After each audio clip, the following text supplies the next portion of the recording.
Balto, the hero dog of Nome. In 1925, Nome, Alaska faced a deadly threat, diphtheria. A life-saving medicine was needed, but the journey was impossible. One dog, Balto, would become their only hope. A team of sled dogs embarked on a 700-mile journey through treacherous conditions. Freezing winds and snowstorms made the task nearly impossible. But Balto wouldn't give up. As the storm raged, Balto's courage shone through. He led the team, guided by instinct and loyalty. He ran, not just through snow, but through fear itself.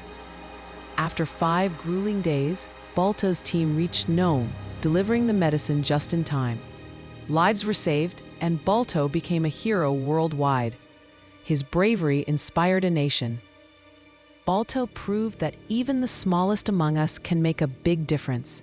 His courage showed us what true heroism looks like.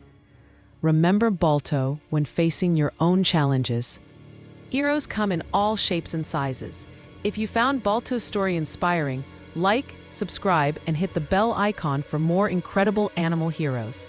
Keep running toward your dreams. See you in the next video.